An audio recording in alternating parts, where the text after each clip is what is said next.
Tennessee This Week from WATE 6 on your side starts now. Hello and welcome to Tennessee This Week. I'm Blake Stevens. A few weeks from now will mark the end of an era with Lamar Alexander no longer Tennessee's senator. He served as U.S. Secretary of Education, President of the University of Tennessee, and Governor of Tennessee, a record of public service stretching across more than 4 decades. I sat down with the outgoing senator to look back. An exit interview for Tennessee's longest-serving statewide official. So we've got a lot to talk about, but before I ask you my questions, I kind of want to open the floor and ask you, is there anything on your mind to say? What a privilege it's been. I know that people must look at politics today and think, oh my goodness, let's hide the children, but that's not really the way I feel. I mean, I suggest you look at Washington, D.C. as a split-screen TV, and on the one side you see all the pandemonium and tweets and confirmation process, and on the other side, what you don't see as often is senators working together to pass the Great American Outdoors Act, to help the Smokies, to build up the Oak Ridge Laboratory, to fix No Child Left Behind, to help songwriters be paid fairly. That's going on. So I get up almost every day thinking I have a chance to do something to help the country, and I go to bed most nights thinking I have. So it's, what I'd like people to know is that it's been a real privilege to be a United States Senator. Is there a bit of advice in there for us to maybe don't always focus on the bad? Well, I'm not going to tell you how to do your job. I mean, if an airplane crashes, that's news. If it takes off safely, it's not. I understand that. It's not as spectacular.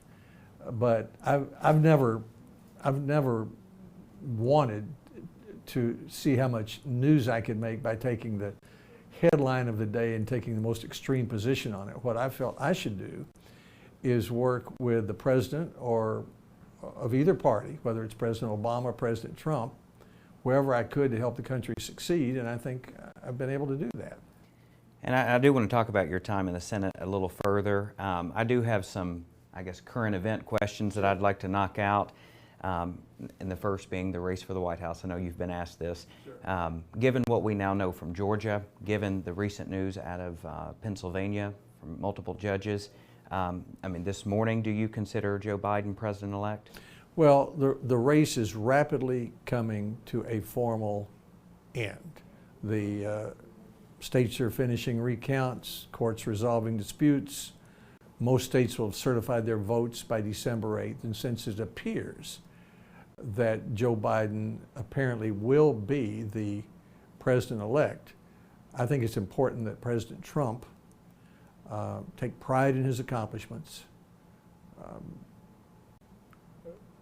say to President-elect Biden, if he turns out to be on December 14 when the electors meet, congratulations, and have a prompt and orderly transition to help him succeed.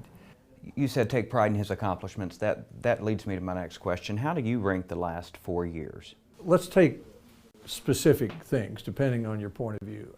I think the president can be proud of his large number of conservative judges, and by that I mean those who will follow the law instead of make it up, lower taxes, fewer regulations, great economy before COVID hit. And even though we've all struggled with COVID, what's happened in the development of vaccines that are 95% effective within 8 months instead of 8 years is also a great accomplishment. So I think he's had a number of significant accomplishments that he can be proud of if he turns out to be a one-term president. When I think about Tennessee's first 2-term governor, Secretary of Education, candidate for president twice, and then, of course, your time in the Senate. My question is why? What is it about public service in you that says keep going? Well, we're sitting here in Maryville High School. I grew up 2.5 blocks from here, went to church across the street. I mean, my parents taught me that life is a gift and you're supposed to make something of it.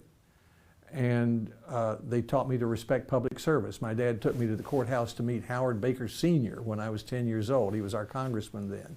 And I thought I had just met the most important person I was ever likely to meet other than my father and the preacher. So I was raised to respect our country, to follow good values and to respect public service. So when I had a chance or an aptitude to be elected to something, I thought, well, here's my chance to do something good. Hopefully leave some footprints that help the state, help the country. Class of 1958? Class of 1958. You were class president? Yes. So from class president here in Maryville to presidential candidate to working with several presidents, I mean, does it ever come as a shock to you, all that you've been able to do in your career? Not a shock, but I think how lucky I've been. I mean, I've had the best seat in the House for a long time. I mean, I've watched Tennessee over the last 40 years go from low family incomes, poor roads, low aspirations to confidence. Number one auto state in many ways, best roads in many ways. I've had a chance to work with several presidents to fix No Child Left Behind, to help the parks, which I love, the Smoky Mountains. I was looking back at your time as governor. You were sworn in early because of the controversy going on with Governor Blanton. The Democrats really were a big part of getting you sworn in early. Any parallel? So that's proof that things haven't always been roses. There's always been a little controversy. And do you see any parallels between '79 and 2020? I think they're different. The parallel I'd like to see more of is the attitude that Ned McWhorter, who was the Democratic Speaker, took when I was elected governor. Everybody down in Nashville was a Democrat then. I was this upstart new 38-year-old Republican governor, and the reporters said, well, Mr. Speaker, what are you going to do with this new young Republican governor? He said, I'm going to help him, because if he succeeds, our state succeeds. And I'd like to see President Trump say that to President-elect Biden if that's the way it turns out after December 14, because that's what Obama said to President Trump. Our country succeeds when our president succeeds, which is when people wonder why I work with President Obama, because he has liberal policies. I want him to succeed wherever we can agree. And same with President Trump, even though I may not agree with all of his behavior, I want him to succeed for our country. And we should all want that for our presidents. That willingness to work with lawmakers from the other party is why many political pundits consider Alexander a moderate. I don't think of myself as moderate. I'm result-oriented. I like to make things happen. So if I want to fix No Child Left Behind in the United States Senate, I have to get Democrats to work with me to do that.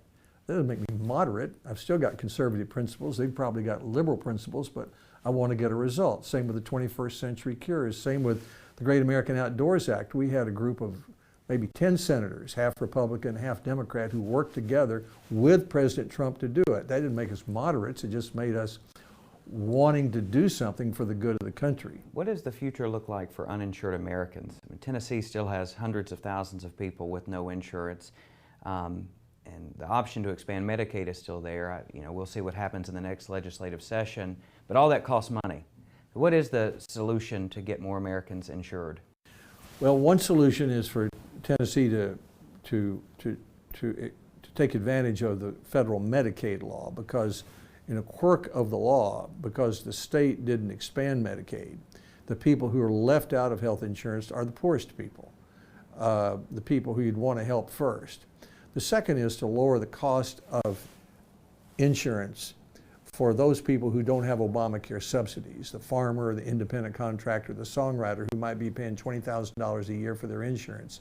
I had a bill to do that, all worked out with Senator Murray and the Democrats, and it got stuck at the very end over the politics of abortion, unfortunately. It was the best bill I worked on in the last 18 years that didn't become law. President Trump was very helpful with it. We just couldn't get it done. You, many times over the last 4 years, have pushed back on things you didn't agree with that the administration might be doing.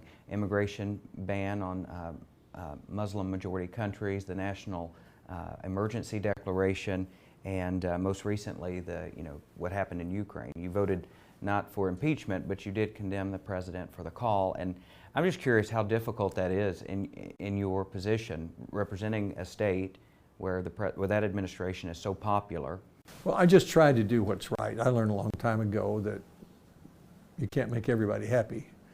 And so when the tough one comes up, I just say, okay, what would be the right thing to do? That may sound very naive, but it's usually the best usually the best guide. It's not very hard to do that. And what I hope is that Tennesseans respect me for trying to do the right thing. They may disagree with me, or they may agree with me. But for example, in the impeachment, I thought President Trump's call was completely inappropriate. You don't call up the president of another country and try to get him to investigate your possible opponent, and it's clear he did it.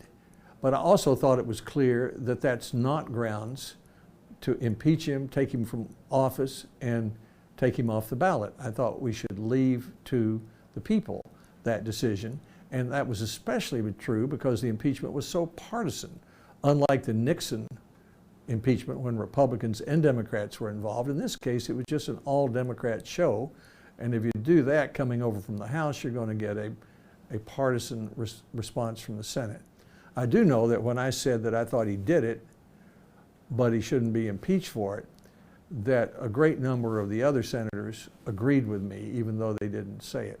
While he leaves a seemingly divided Washington, he says history tells us that isn't a recent development.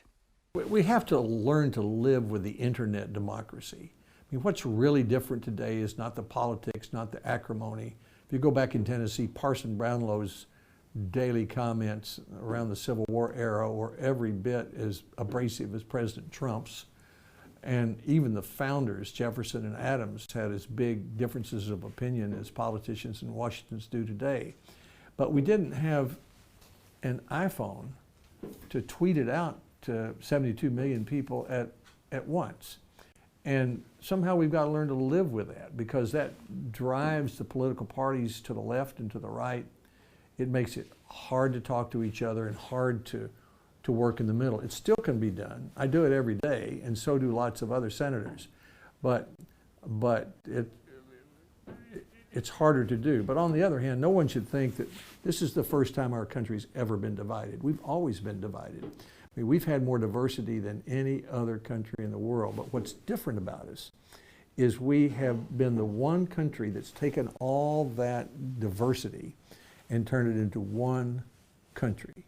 And that should be the challenge. You know, our motto is E pluribus unum. We need a little less pluribus and a little more unum.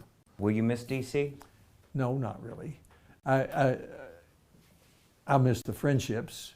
I'll miss getting up every day and thinking I could do something important for the country and going to bed most nights thinking I have.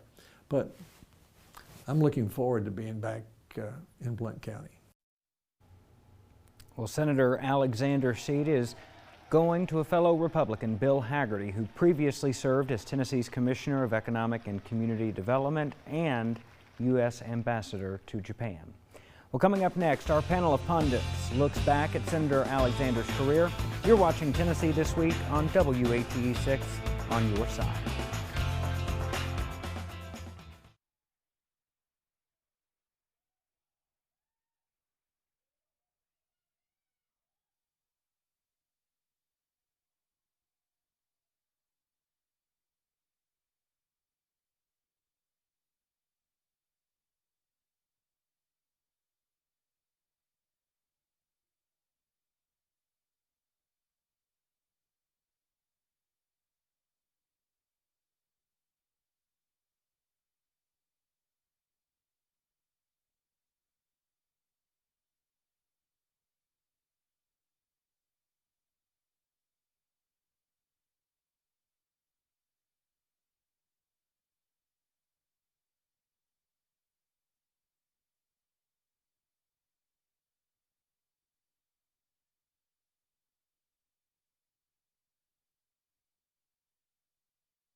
Let's get started here. We've got our panel of pundits with us. George Corda, our political analyst, Craig Griffith, our healthcare expert, and Courtney Piper, our political contributor.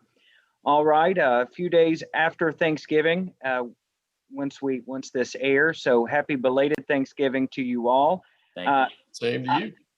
Thank you so much. I'm thankful for my employment here and Tennessee this week. So you guys saw my interview with Lamar Alexander, who is getting ready to leave the spotlight after more than 40 years of public service.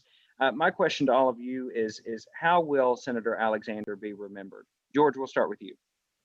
He's going to be remembered as being of inestimable value to the state of Tennessee. I want to tell three really quick stories about Lamar Alexander.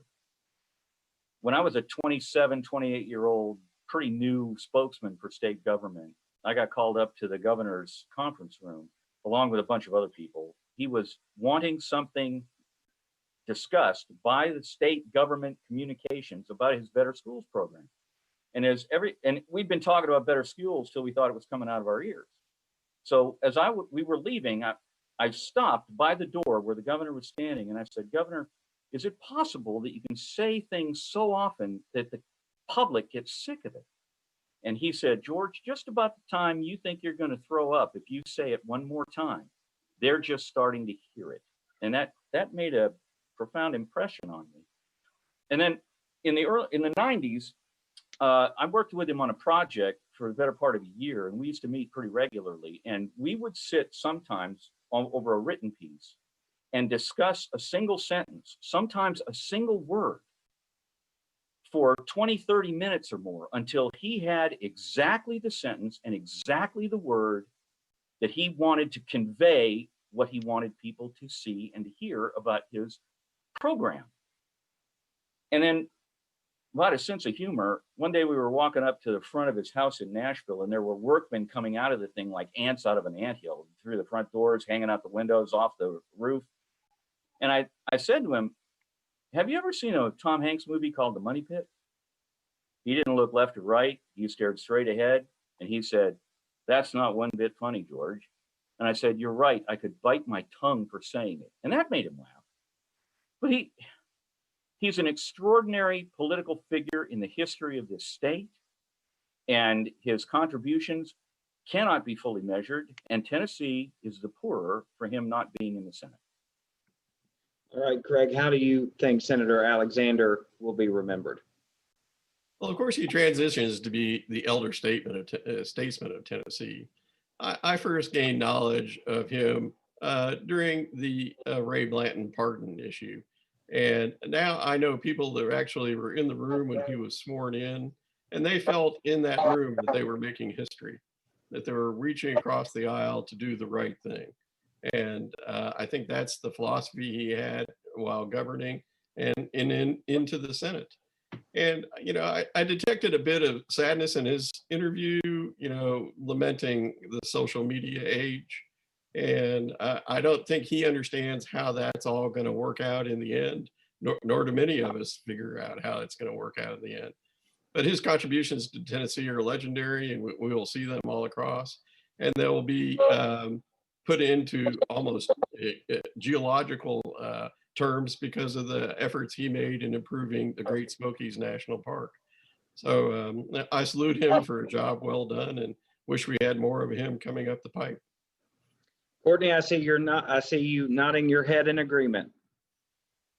Senator Alexander is going to be sorely missed by all Tennesseans.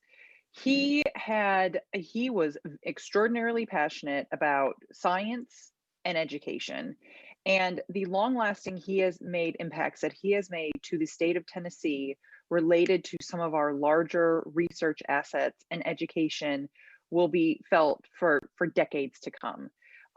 What he has done to increase Tennessee and East Tennessee in particular, and put us on a national stage when it comes to science, energy, and innovation is unparalleled. I can't see anybody else doing that.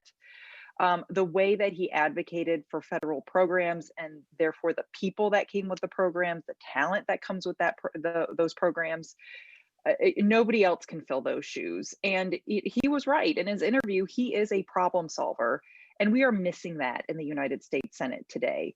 He wanted to solve problems and get results, and he always thought about his constituents back home. And that is going to be sorely missed by all Tennesseans in the United States Senate. All right, we're going to take a break, but when we come back, we'll continue talking about Senator Alexander, and I'll ask the pundits what they're thankful for this holiday season. Stay with us, everybody.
All right, welcome back. You know, earlier, Craig, you mentioned in that interview, Senator Alexander talked about the division we see around the country. But I heard him say that we could fix it if we figure out how to live in the what he called the internet democracy. So to me, he seemed to be hopeful. But I'm curious from the three of you, when he talks about Democrats and Republicans working together on issues, are we going to see more of that, or are we going to see less of that, Craig? Well, I hope we see more of that. The problems of the nation require bipartisan solutions, but I'm not sure that we're going to. The issue now is most of these people will stay in office for as long as they want. They're very rarely challenged. But when they're challenged in a primary, not in a general election. They're challenged by someone either to their way left or to their way right. And I don't see that changing because of the way the internet can, through its algorithms, promote particular positions. So, you know, as I've said many times on this program, in Washington, compromise is a four-letter word. And if Lamar has projects and policies he thinks that can get us above that, I certainly hope he publishes them. Courtney, what do you think? Do you think that do you think we're more divided now than ever, and do you think we can get over this going forward? Yes, we are divided. We are extraordinarily divided. And I really can't tell you, Blake, how the future will play out. I've asked myself this several times if I think there are going to be more bipartisan solutions. Are the days of saying, hey, I find bipartisan solutions to get things done, is that no longer a victory for a politician? Does that somehow give you a black mark on your record if you are bipartisan, if you like to reach across the aisle? And I really can't tell. You know, to a certain extent, the president of the United States sets the tone of our nation when it comes to politics, governing, and negotiating. And it remains to be seen how President-elect Biden will set that tone and how folks in the Senate and also in the Congress will follow suit. So there's just so many unknowns, it's really hard to predict. George, I'm curious from you, if a Senator Lamar Alexander today, without that 40 years under his belt, if a Senator Lamar Alexander were running for that office today, how would he fare in today's climate? Well, yeah, you have to have some sort of bona fide conservative credentials to run in Tennessee, to be taken seriously. But Tennessee doesn't typically elect people who are, look at Governor Lee or Lamar or Bill Frist. They're kind of centrist in a way, centrist right. And in terms of being divided, oh heck, we've been divided worse than this in the past. I've got a few more miles on me than most of you here. And I can remember the anti-war riots of the 1960s and the race riots when a different American city was burning down every week. And when it comes to being divided, I think we can probably look at the Civil War and 600,000 dead Americans as an example of we have been more divided. So I think the issue going forward in terms of bringing people together comes to a quote from the late Senator Everett Dirksen of Illinois, which is, "When I feel the heat, I see the light." In this past election, there were supposed to be models predicted to pick up 15 seats in the House for the Democrats. I think they've lost, at this moment, 13, flipped Republican. And a lot more Republican women are going to be in the House. They narrowed that gap. Now, if Democrats look at that and see that there is a percentage in working with Republicans to avoid being killed, figuratively speaking, in 2022, they'll do it. If they think the partisanship is what's going to help them most being reelected, they won't do it. And the same thing goes true for the Republicans.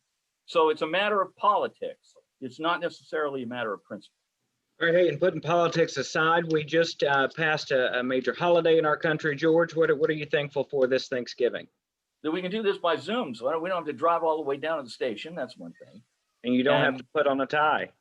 That's right, no ties. And I naturally, you get family and home, and the older I get, the more important that becomes.